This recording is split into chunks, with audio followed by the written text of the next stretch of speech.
Aloha, everybody, and welcome to the Fit to Fat to Fit Experience podcast. I'm your host, Drew Manning. And I'm your co-host, Lynn Manning. Thank you guys so much for joining us on today's episode. Now, today we have a special, unique episode. Most of the time we talk about health and fitness. We talk about, losing weight and transformation and helping people overcome those types of hurdles. But today we have a special episode that we want to talk to you guys about. And we are bringing on Tim Ballard from Operation Underground Railroad, which is a nonprofit organization that basically goes out and rescues child sex slaves all over the world. This is something that we kind of went back and forth on, having Tim on, because it's not fitness related, but we're passionate about what their mission is and what they do and all the good that they provide, rescuing children from sex slavery, which is a lot more common than you would think. Yeah, we were introduced to their organization about a year ago. The founder of the organization happened to work out at the same gym that Drew was going to at the time. And when we learned about the alarming stats of sex slavery, not only within the United States, but obviously abroad, literally millions of children and people are affected by this. We definitely started to learn more about it. We went and saw their new movie, The Abolitionists, that is not going to be released until February. And we just became passionate about their nonprofit organization and how they make a difference in the world, not only showing that there is a huge problem, but then also having a solution of how they go in and they help. And we can help too, not just financially, which Drew and I do contribute financially, but in addition to that, we all can just help by spreading the message, spreading the word, and that's why we want to have him on today. Yeah, so for those of you who don't know Tim Ballard, he's the founder and CEO of Operation Underground Railroad, and their website is yourescue.org, and he also serves as their jump team commander for rescue operations, so he's out there on the field in these third world countries setting up these sting operations with local law enforcement to capture the bad guys, right? These pedophiles that sell, these childhood sex slaves. So Tim actually began his career at the CIA, where he worked cases dealing with terrorism in Latin America. He spent over a decade working as a special agent for the Department of Homeland Security, where he was assigned to Internet Crimes Against Children Task Force. So he's seen a lot of crazy things in his life, and he talks about how he finds balance on this episode. He's worked with every type of case imaginable in the fight to dismantle child trafficking rings, and he's worked undercover in the U.S. and in other foreign countries to infiltrate child trafficking organizations. And so that's, we wanted to have him on to talk about what they do, how they do it, and how you can help them in this effort. And I think anyone that is a parent will be passionate about this, because you can only imagine, these children having to go through this. And we will warn you, some of this is hard to listen to. So definitely some listening discretion is advised. Definitely do not listen to this out loud if there's children nearby.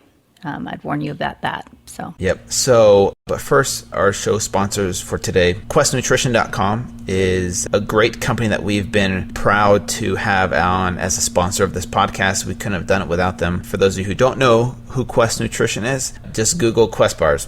And pretty much you can find their Quest bars at gas stations, grocery stores, any supplement store across the country. I think I even saw them there at some airports, which is awesome because they're so accessible, they taste great, and it makes eating, healthy protein convenient. Instead of having, tuna or chicken or steak, the Quest bars are so easy to bring when traveling, or if you're a busy mom or dad and you're on the go, just grabbing a Quest bar in your back pocket and having it there accessible makes it so much more convenient, right? Yeah, and you can find them almost anywhere, like Drew said. If you go into the show notes, the link there takes you directly to their website, which is the most inexpensive way to have their bars. We love to keep them on hand. I keep some in my purse, in my car, and it's convenient to avoid that fast food trap. Our other sponsor is dollarworkoutclub.com, where you get 5 at-home workouts for all levels, and we actually show you both beginner, intermediate, advanced, and 5 healthy recipe videos, 5 motivation videos every week just for $1, and there's no hidden fees or contracts.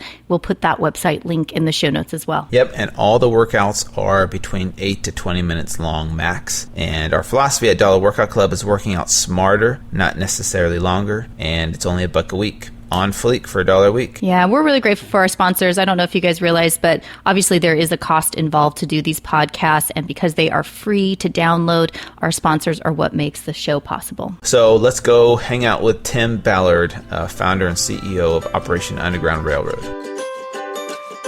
All right, you guys, we're so honored to have Tim Ballard on today's podcast. Tim, thank you so much for joining us here on the Fit to Fat to Fit Experience podcast. Thank you for having me. It's an honor to be here. Well, thank you so much, man. And so for those who don't know, our connection to Tim is, Tim lives in Utah. And we actually used to live there, but now we're in Hawaii, right? But we actually went to the same CrossFit Box out in Saratoga Springs. Shout out to you guys.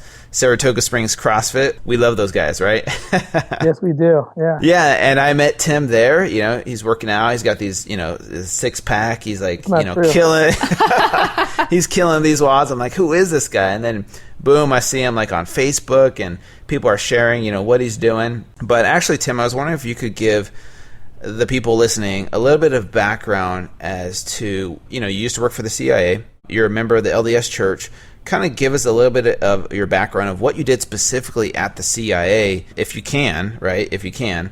And just to give people an idea of where it all started, this mission for Operation Underground Railroad all started. If you could kind of talk to what you did at the CIA first. Absolutely. So I always wanted to be a special agent with the government and fight crime, but I never in my wildest dreams believed that would include crimes against children. That's such a dark thing that no one wants to talk about. And I get it because I never wanted to talk about it. I didn't want to have anything to do with it. So I started with the CIA working mostly cases dealing with Latin America and terrorism. After 9/11, I jumped over to the newly created Department of Homeland Security where I did a lot more hands-on activity. I was stationed at the border of Mexico and the United States in California. And 6 months into that post, I was called in and asked if I would be willing to help start a child crimes group.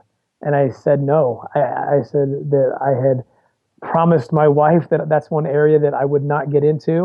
It's too dark. I don't know what effect that would have on me and my family. And in the end, it was my wife who told me that I needed to change my mind and we needed to do this because there was just so few people doing it. And so I went in very, cautiously, didn't really want to do it. It's such a dark place. Uh-huh. And what I learned was just absolutely just astonishing. The numbers.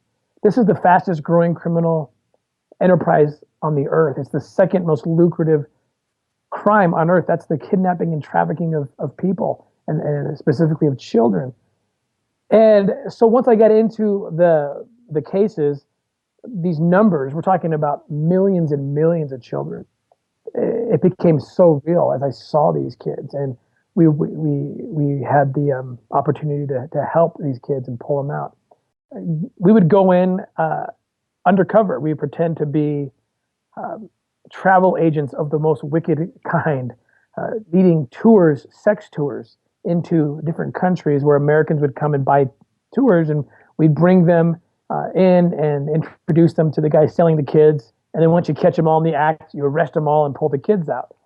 And it was just so devastating. And the hardest part for me, and I did this for more than a decade, the hardest part was the fact that the vast majority of the kids that we would come across who needed to be rescued were not getting rescued, mostly because they fell outside of the jurisdictional purview of the United States.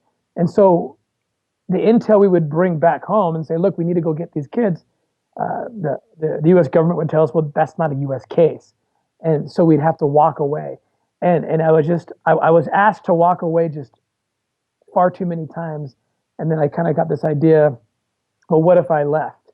What if I created an organization where we wouldn't be told no, that we could go to any country and partner with them? You see, these other countries where the kids are being trafficked, they want to do something about this problem, but they don't have the resources.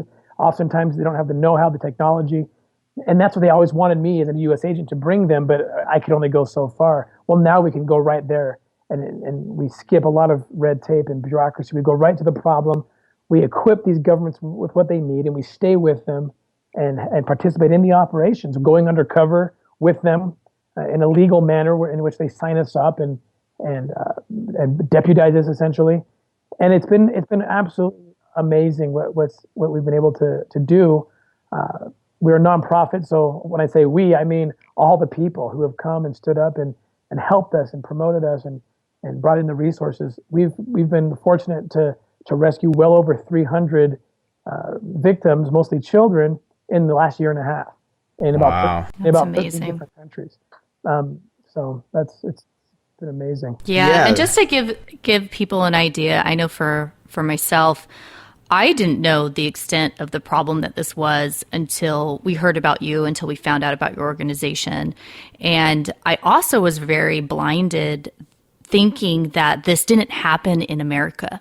In America, there isn't this underground sex slavery. Children aren't sold into slavery here. Children, it's not happening here at home. Of course not. It's happening elsewhere. And of course, I didn't also think it was to the degree it was. But can you give us some stats or estimations of how it is happening here in America? Oh, absolutely. In fact, we're very active in the United States. After our first year, we mostly did foreign work, but now we're probably half and half. Half our time right now is spent in the United States. Because it is enormous here. So it's estimated that there's close to 10,000 children, just children, who are smuggled into the United States every year and forced into sex slavery. Wow. That's not even slave labor, and it's not including the adult women and sometimes even men who are smuggled in for slave labor or sex slavery. Wow. It's estimated that there's over 100,000 children forced into the commercial sex trade in the United States currently. And that number, of course, is growing by leaps and bounds. And so what we're doing, in fact, if you Googled Operation Net Nanny, you'll see just a couple of weeks ago, we did an operation in Washington State. We find ourselves working with some jurisdictions that are kind of perhaps more underfunded and smaller counties. Oftentimes that's where the kids are being trafficked through. So we set up this sting operation in Washington State and put out some advertisements on social media where we were saying that we had a 7-year-old and a 13-year-old girl at this home. Please come here if you'd like to have sex with them. And you wouldn't believe, we had that ad out for 15 minutes. Whoa. And we had, in 15 minutes, we had to take it down because in 15 minutes we had, just in the area we were working in Washington State, we had over 30 people say RSVP. Oh, wow, I want to come do this. And then during the dates we set it up, there's a 3-day period. 9 of those guys showed up with their cash, sometimes with guns, with duct tape. And then also, in the other hand, in one hand they got video games and toys for the kids, and the other hand they have condoms. And I mean, unbelievable. Yeah. And then of course they walk into the trap and they get arrested. But this just shows, in every city, in every town in the United States, there are pedophiles who are waiting for the opportunity to abuse our children.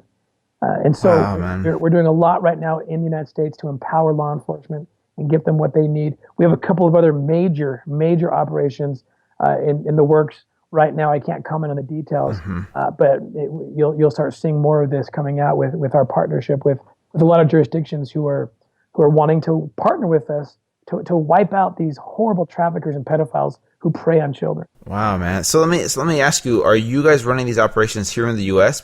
Because when you said that you were working for the CIA, you did these things overseas, but you had to be asked to step away because it was not under your jurisdiction. Is the CIA setting up these things as well with you guys, since they can do the operations here in the United States, since it is under their jurisdiction? Is it the CIA running it here in the U.S., or are you guys doing it? So we always work with partnerships, and I started in the CIA, but actually most of my trafficking work was done with Homeland Security. Okay. But same difference in a lot of ways. But yes, to answer your question, yeah. So initially, I thought that OUR, this foundation of ours, was going to be mostly a foreign-based entity, because that's why I left, right? Because I couldn't help those kids, and no one was helping those kids. Yeah. So our first year was almost exclusively out there. But then as we started getting into it and recognizing how incredibly porous our borders were and how international the problem was, even local jurisdictions, including partnerships with federal agencies, including Homeland Security, who I've worked with. We are working with them, and even domestically, we're working with them, because even when they do have the jurisdiction, that wasn't the only problem that I was seeing as an agent, right? A lot of times, it's just we can just fill in some gaps that they don't have. For example, Homeland Security is not a rehabilitation organization. They're a law enforcement organization. And so one of the problems that they have, that I had in the government, was, well, how do we make sure these kids get to the right place? And they need partners like us, private organizations who can provide that answer and say, look, if we're going to rescue 10 kids in Los Angeles tomorrow, we better have 10 spaces where they can go, homes for them, where they can get the medical care they need and the psychological care. So we do a lot of work on the back end there. Other times we can, when you think about law enforcement, even the greatest cases, even that law enforcement agencies in the United States pull off, they do so with the help of informants. Informants who they sign up, oftentimes these are dirty guys who know the criminal element, and they sign up and they pay these guys to go in and do the dirty work, right? Law enforcement in the United States has recognized in the last many months that that's all we are to them, that we can be that to them. We're not some organization competing with them and by any stretch. We can't do what they do. We don't want to do what they do. We just want to support them so they can actually, and they've been doing this, they can sign us up as informants, and our guys are former Navy SEALs, former CIA, former Homeland Security, guys who are clean, who have had background checks, and they become the informants for law enforcement. And they can go into dirty places, and they can go into the dark places on the dark web or in bars and brothels, and they can move and get information in ways that agents in the U.S. government can't always get. And we're not asking for pay either, like the dirty informants do. And so they're recognizing that, and they're coming to the table now and wanting us to do more with them. Wow, man, it must take a special kind of human being to be these types of informants, right? Like, I don't know how someone could do something like that. And that kind of leads me to my next question for you, Tim. Like, you're such a down to earth kind of guy. You're happy. How does someone like you who's seen what you've seen, how do you come home to your family and smile for your kids and smile for your wife and be happy about life? What are some things that you do that keep you grounded, that keep you sane, that keep you from being depressed about all this that's going on? What are some of those things that you do? And you can be totally honest and open about it. So there's a couple of things, because that's a great question. And this was the very reason I was hesitant 13 years ago or 14 years ago to even get into this industry, if you will. And there's probably three things directly that I can say that keep me sane. One is my wife and my family, who are so supportive.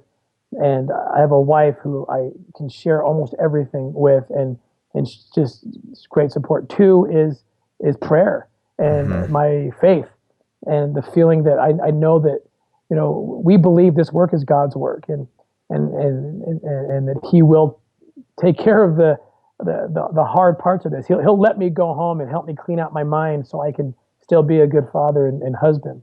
Yeah. And that's an important element. And the last one is CrossFit. That's cool. The truth. If I don't get my WOD in, and I'm not saying this because I'm doing a commercial for anything that it sounds like as I'm saying it, but it's absolute truth. I need to get that workout in. It is so incredibly healing and cleansing. If I don't do it, I start mentally and emotionally start suffering. And so it's just a huge blessing to be able to work. And isn't it great? We have a box attached to our office, so it's great to be able to jump in and get my dose even a couple times a day if I need to. Your dose. I love that, man. No, those are so important, because I think people, don't understand, how strong you have to be emotionally to be, who you are. I don't think I could do what you do, Tim, to be honest with you. It's very difficult, but, I think people want to know how you do it. So talking about CrossFit, what got you into CrossFit? Like, what's your connection to CrossFit? I know you've done these these throwdowns with the people like Rich Froning or Jason Khalipa, these big name CrossFitters. What was your connection to CrossFit, and how did that tie in to Operation Underground Railroad? A couple of things, really. I I've tried to do intense workouts ever since I started in the child crimes. Before I did child crimes, I would just go to the gym and really do silly workouts. I didn't realize how ineffective they were. Bicep curls and bench press. Oh yeah, and I thought I worked out and checked the box. And then I once I started getting into the child crimes, I needed more. I was recognizing that I needed something more intense to really cleanse me and do a good job. And I started with P90X. Okay. Which I did which is very similar in a lot of ways. It's similar to CrossFit and that kind of. And I did that for a couple of years, and then that was awesome. It was helping me. I kind of petered out because there's it's the same routine really. And so I wanted something even more intense, more diversity. And I saw the Saratoga Springs CrossFit when I was driving. I moved to Utah to start OUR there, and I thought, I heard about this CrossFit thing. I'm going to try it. So I started working out there and just fell in love with it. Like, this is, I'm always sore, which is a good thing. I never come out unsatisfied. And so it was doing the trick just for me mentally and emotionally for the job I was doing. But then as I was building OUR, I just happened to be going to CrossFit at the same time. And I was recognizing that these are unique people that come here to do this. Yep. I mean, someone who's that dedicated to fitness and puts themselves through that much pain every day is the kind of person who I want to help me with other things, because they're people who are very active, right? You just have high quality people at the box. And so I was noticing that I was doing a lot of my business before or after the workouts at the box. And frankly, I started recruiting people to help me with OUR. And then it got even better. So, it's kind of tribal. People say it's cultish, which I don't like that word, but it kind of is. It's like a family. People kind of come together and they want to do more than just work out. And they see a cause like this. These are the kind of people who jump on. And I was so surprised when CrossFit Corporate started learning about us, seeing us in the media, and they read, somebody over at CrossFit Corporate kind of read something once about how, these guys do CrossFit. So they reached out to us and became one of our major corporate sponsors, helping us all sorts of things. And they started making contacts to the champions, like Rich Froning and Matt Frazier, and we did last year. We did our first a throwdown with them, and they all showed up, and the media came. People like Progenics and Killcliff, some of these kind of companies that support CrossFit, they jumped on board and supported us and made donations and provided services in one way or another. And really, it was that idea of, I want to continue with this family. This great things happen. That's why we and actually CrossFit corporate CrossFit actually helped us come up with the idea of, well, what if you made half of your office a CrossFit box, and we'd help you do it, we'd help you support you in it, and that's what we've done. So our headquarters in Draper, Utah, we have a CrossFit box where people come in, and all the memberships, all the fees, above cost, of course, of the gym itself, go right back into the foundation. So awesome, and it's supporting us in a major way. And again, it's not just the gym membership; it's the fruit of the CrossFit itself. It's the fruit of the members themselves, because now they go out and say, "Hey, I want to go help with this program or this project or this fundraiser," and it's just using the energy of the people who do CrossFit and making abolitionists out of them, making them part of the team, and it's just been an amazing partnership. Yeah, That's and awesome. I loved when we lived in Utah, we were able to go see the film. And correct me if I'm wrong, it's called The Abolitionists, correct? That's right. Yep. And man, that film was so powerful. It walks through, of course, the whole journey, the missions, the meaning behind it. You see firsthand scenes, real scenes from missions that you guys have been on, people that you've helped, and of course, people that are within the organization also share their story. And there were celebrities and other people there really helping and coming together. How do you get those celebrities? Do they come to you guys because of the cause, or is this something that you've been able to reach out to get celebrities to help you further promote your mission? Yeah, it's amazing the people who've come to us. It's been shocking to me. Yeah, can you name some of them too? Yeah. So, and this is and not just actors and actresses, but absolutely like people have come to us even recently. Kelly Preston is Wow. is one. There, Lori Holden. Lori Holden she was an actress. She's on The Walking Dead. The Walking Dead. Yep. Yeah. Yeah, she was at that film premiere. Right, she was at the film premiere. She's actually in the film. She actually has come on operations with us. We have like local politicians who are super supportive. Governor Herbert, Yeah.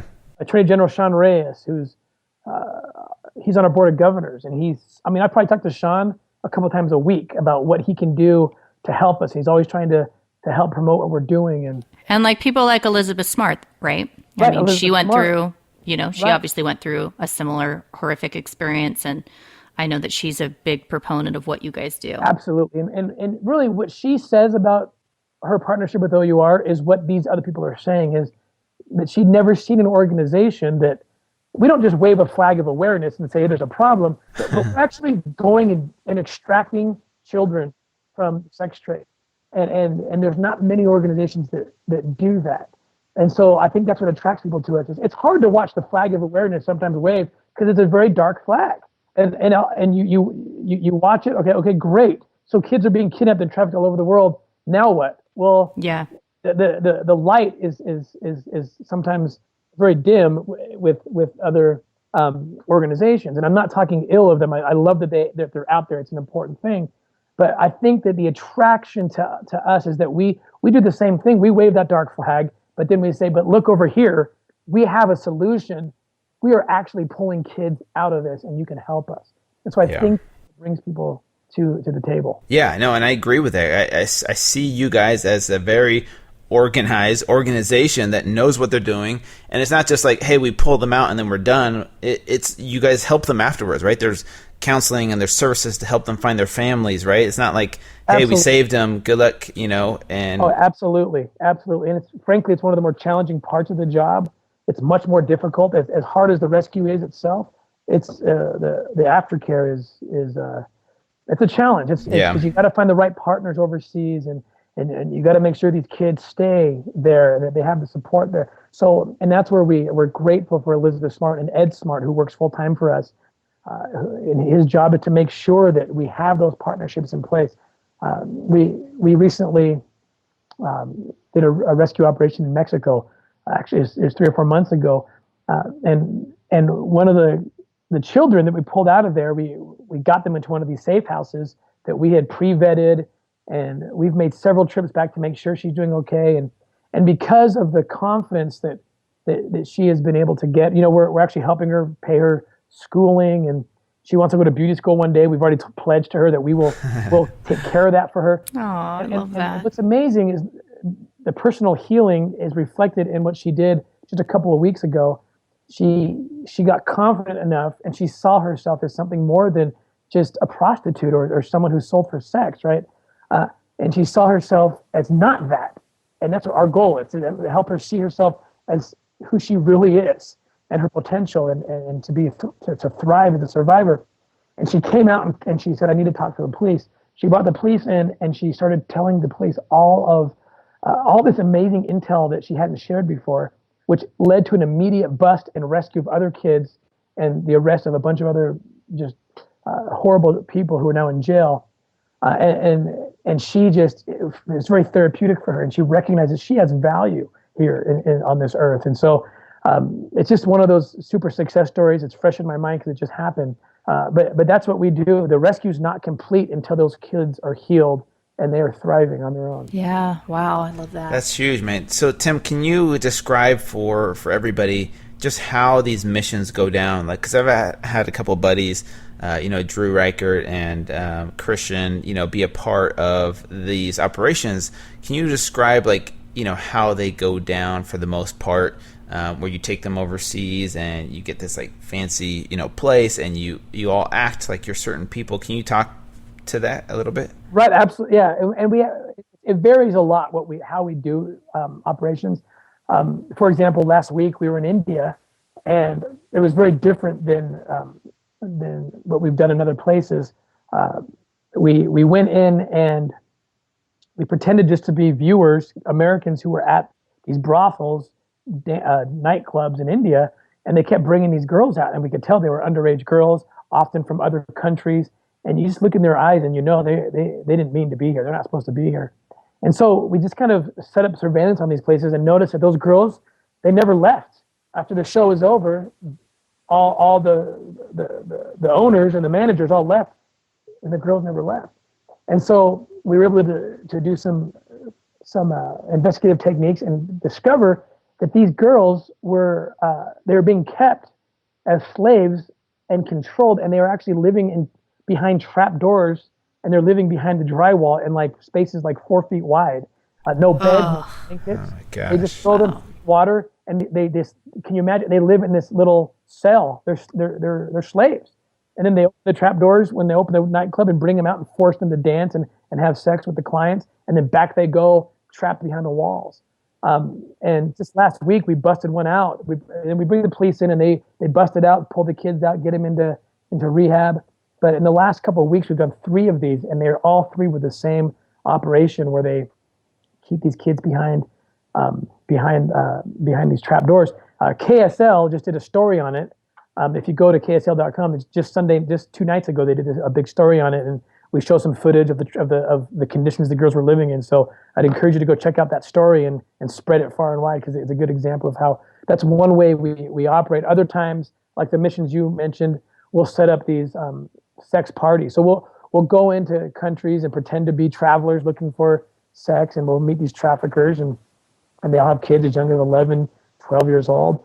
And we'll tell them that we're here because we want to set up a big bachelor party and have all the girls come in, and we'll rent a big house, and the traffickers will all get together and bring all the kids. And once we make the money exchange and all that, then the kids get pulled out and rescued, and the bad guys get arrested. We get arrested too, to keep our cover up. But of course, we are working in lockstep with the law enforcement in that country.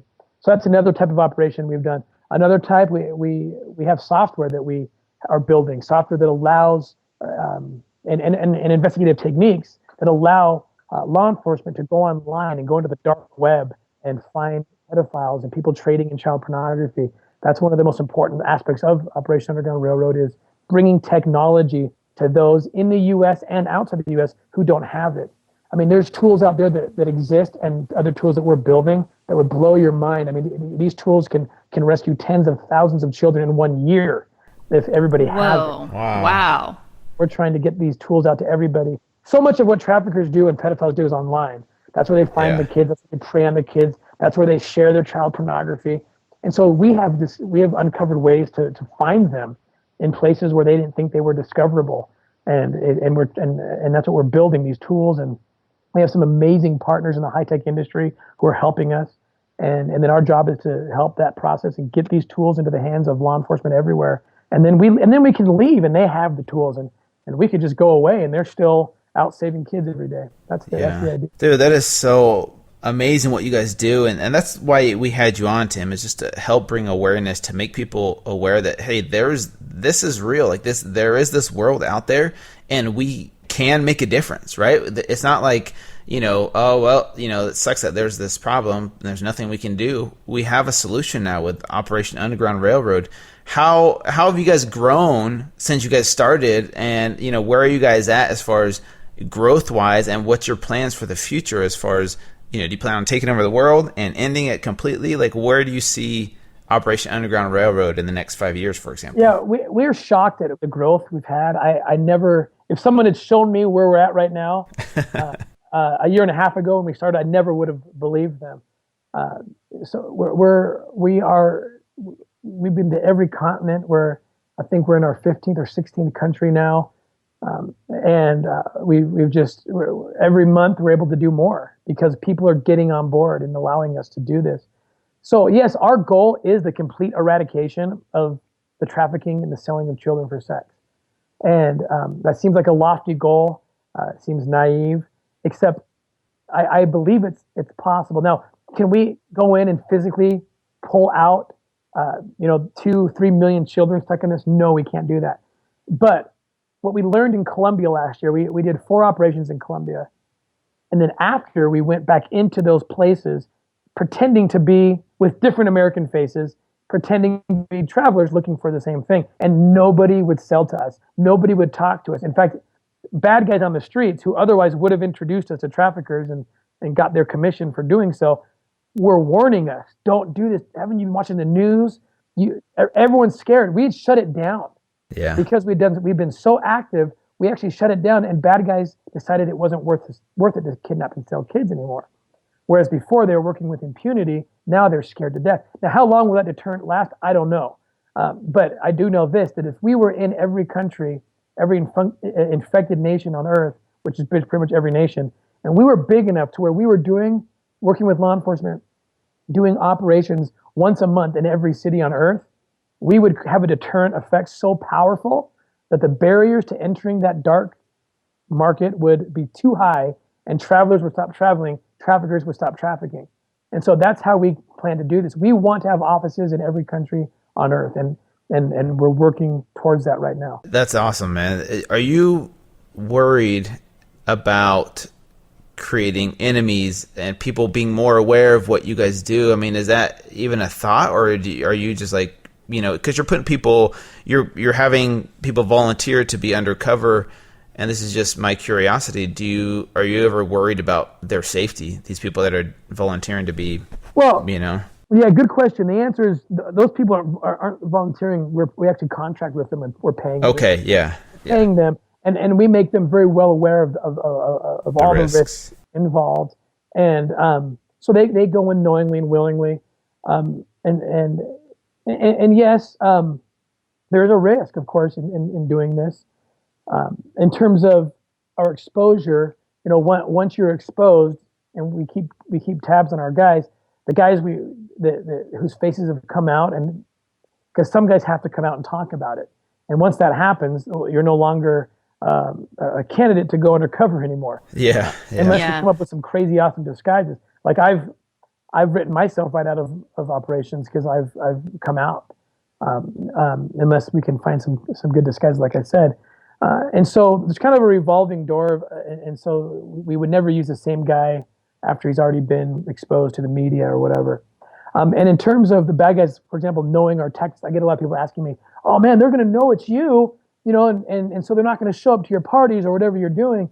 And I say, you know what? If they stop showing up to my fake sex parties, then I won the game. Yeah. Because all we're doing is exactly what the real bad guys are doing. We don't do anything different.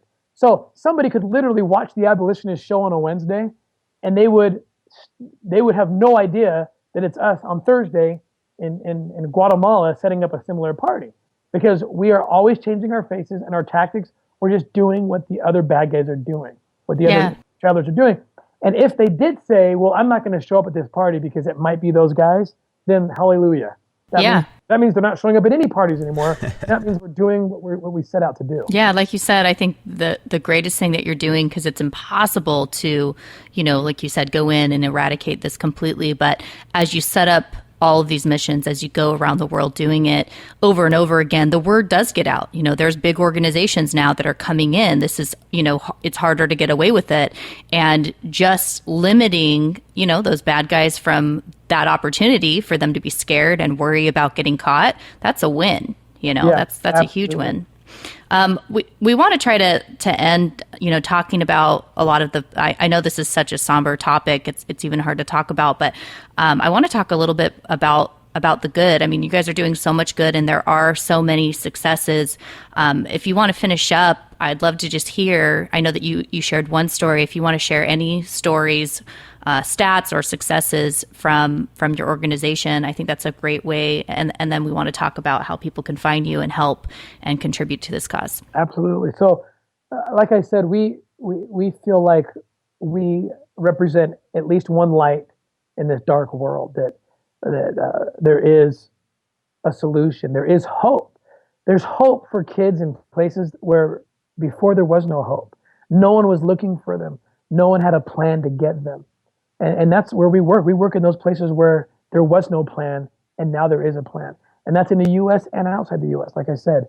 And so we want to be that light for the world. And we've rescued over 300 victims so far. But remember, those are just the victims that we have seen. that we can actually count. It's probably tens of thousands of kids who are no longer being threatened by traffickers because those traffickers are in jail. So there's kids who don't need to be rescued and didn't know that they needed to be, but otherwise would have been taken, right? So we don't know the full effect of what we're doing, but we know it's enormous. And so we ask people to join us, help us. The more resources we get, the more kids we can save. And people can come to our website at yourescue.org and learn more. The other great thing about us, I think, is that we're one of the most transparent charities on the planet because everything we do gets filmed by an outside organization who filmed us. So we can prove to you, we can show you where your money is going. We can show you that we are pulling children out of this and putting bad guys in jail because it's all out there in the media for people to see. So we hope people will come on board and join our cause and join our team. Yeah, and talk to us about your CrossFit Box, like where that's located. Yeah, our CrossFit is right off the 15 in Highway 15 in Draper, Utah. It's right by the McDonald's. If for those in Utah, we would love for you to come join our gym. I promise you, I've been in hundreds of boxes because everywhere we travel, we find them, and we love CrossFit. You'll never find a box like this one. It has the best equipment because we had the best sponsors who gave us the best. It's enormous. It's a place where you get to work out with my team members, best coaching on the planet, and the prices are lower than most, and all the fees go right back to save kids. So there's no downside on this one. So please, if you're in the Utah area, please help us out. Come work out with us. And where can people go see the Abolitionist movie? It's a documentary basically summing up what you guys do. The documentary, it will come. It's actually going to have a theatrical release in February. We've done. You guys came to one of the private screenings that are very rare these days. That they're private pre-screenings, but the big premiere will be sometime in February, and it's going to have a full theatrical release. So stay tuned for that. And when that comes out, we need everyone to get in the theaters and get this thing moving. That movie, you guys, I'm not kidding. That movie was so powerful. Man, it makes me like tear up just thinking about it. But yeah, everyone should go see that movie. Thank you so much. Tim, we just want to say thank you for what you do. You're an inspiration, and we thank you. Being the father of 2 little girls, I can only imagine the hell that people have to go through, and knowing that this world exists, and knowing that there's people like you out there doing good in this world and being a light makes me so grateful. And you can be depressed about it and know that it exists, but you can also find some light and know that there's hope out there. So thank you for coming on. That's why we wanted to have you on, was to share your message and share what you do with the world. So I can't thank you enough. Well, thank you guys. I appreciate it so much. Thanks. Yeah, and just to kind of conclude real quick for anyone out there listening, I know we're not always in a financial position to be able to contribute. If you're not able to contribute financially, one of the biggest things you can do is honestly share about their organization, share it on social media, let your family, friends know about it, let people know when the movie comes out.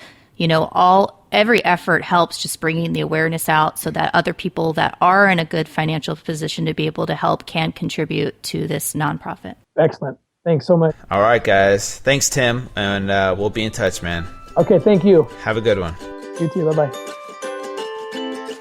Thank you guys so much for listening to today's episode on the Fit to Fat to Fit Experience podcast. We hope that you were inspired and moved to help out in this mission to help out Operation Underground Railroad. If you do feel inclined to make a donation, please go to yourescue.org. But if you can't, we totally understand. And the best thing you can do is to just share this episode and share about Operation Underground and what their mission is. The more exposure they get, the more awareness that's out there, the easier their fight is against these overseas or even domestic organizations that have, these child sex slaves. So please, do what you can to help out. And if you enjoyed today's podcast episode, please let us know what you thought about it in the show notes. If you would like us to do other episodes similar to this, please let us know. Leave a review on iTunes. We'll read all of those. And please subscribe if you guys enjoy our podcast. If you want to get a hold of us, please feel free to reach out to us on social media. All my handles are at fit to fat to fit with the number 2. And my website is fit2fat2fit.com, and you can sign up for the newsletter there. Yeah, and all of my social media handles are at the number 2 fit at home, and my website is the number 2 fitathome.com, and you can sign up for my newsletter there as well. All right, guys. Thank you guys so much for joining us, and we'll see you back here next week.